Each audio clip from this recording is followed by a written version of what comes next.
আচ্ছা অপ্রতিম, তুমি বলো আজকে কি দিন? আজকে তুমি বলো। স্যাটারডে তো বুঝলাম, কিন্তু আজকে হচ্ছে ফেব্রুয়ারি মাসে, হ্যাঁ ফেব্রুয়ারি মাসের 21, 21শে ফেব্রুয়ারি। এই দিনে একটা দেশে বলা হয়েছিল যে বাংলা ভাষা, বাঙালিদেরকে বলা হয়েছিল যে বাংলা ভাষায় তারা কিছু করতে পারবে না, বাংলা ভাষায় কথা বলা যাবে না, বাংলা ভাষায় লেখা যাবে না। তাই নিয়ে প্রচুর মানুষ যুদ্ধ করেছিল। তাতে চারজন মারা গিয়েছিল।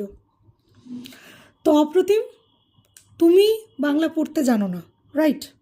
আমি এখন অবধি সেন্টেন্স লিখতে জানি না। আচ্ছা, তুমি গুপিগাইন বাঘাবাইনের নাম জানো? ফেলুদার নাম জানো? ফেলুদা সেজে এসেছিল। না, এরকম করলে হবে না। তুমি বাঙালি, তোমাকে গুপিগাইন বাঘাবাইন থেকে শুরু করে ব্যোমকেশ, ফেলুদা, লীলা মজুমদার, উপেন্দ্র কিশোর সব জানতে হবে, ঠিক আছে? আজকে তুমি একটা বুক কিনে দিচ্ছিল ওরকম। আচ্ছা ঠিক আছে, আমি কিনে দেবো। শোনো, তুমি বাংলা পড়তে পারো? গড়গড় করে গল্প পড়তে পারো ঐতিহ্যর মতো? পারো না? মানে লিখতে গল্প কি করব? পড়তেও পারো না, লিখতেও পারো না? শুধু আমি না, আজকে থেকে আমরা, আজকে 21শে ফেব্রুয়ারি, প্রতি শনি রবিবার আমি যেদিন বাড়ি থাকবো, ঐতিহ্যর সঙ্গে তুমিও চলে আসবে। আমরা 1 ঘন্টা বাংলাকে ভালোবাসবো। বাংলা হচ্ছে একমাত্র ভাষা যে ভাষার জন্য মানুষ মারা গিয়েছিল। বাংলাদেশে, আমাদের শিলচরে, ঠিক আছে, আসামে, এবং বাংলা ভাষাই হচ্ছে ভারতবর্ষের একমাত্র ভাষা যাতে নোবেল প্রাইজ পেয়েছিলেন। কে পেয়েছিলেন? দাঁড়াও, তুমি দাঁড়াও, ঐতিহ্য দাঁড়াও। কে পেয়েছিলেন? কে নোবেল প্রাইজ পেয়েছিলেন? রবীন্দ্রনাথ ঠাকুর।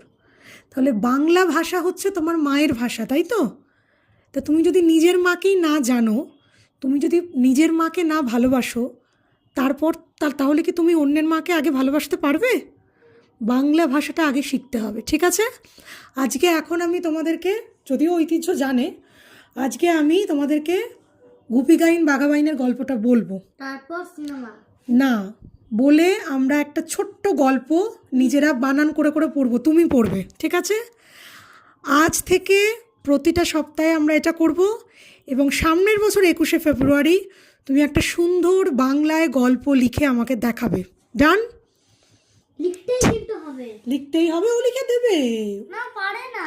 পারবে। উপরে আমি একটা ড্রয়িং করে নিশ্চয়ই, হ্যাঁ, উপরে ড্রয়িং করে নিচে একটা বাংলায় গোটা গোটা করে। বাংলা যদি লিখতে না পারো বাবু, তাহলে কিন্তু তোমার শিকড়টাই, একটা গাছের যদি শিকড় নড়বড়ে থাকে তাহলে গাছটা বড় হতে পারবে? বাংলা তোমাকে শিখতেই হবে, বড় হতে পারবে না, ঠিক আছে? তো আজকে থেকে আমরা কি করব? বাংলা কবিতা শিখবো, বাংলার গল্প আমি তোমাকে বলবো, তোমাদেরকে বাংলার ভালো ভালো কত মজার মজার চরিত্র আছে সেগুলো বলবো। তোমরা দুজনে সেটা নাটক করবে, তুমি হবে গুপি, তুমি হবে বাঘা, ঠিক আছে? ডান? ঠিক আছে, ডান। চলো, প্রমিস। আচ্ছা তুমি হাত দাও, তুমি হাত দাও। ঠিক আছে, মিশন বাংলা, ওকে।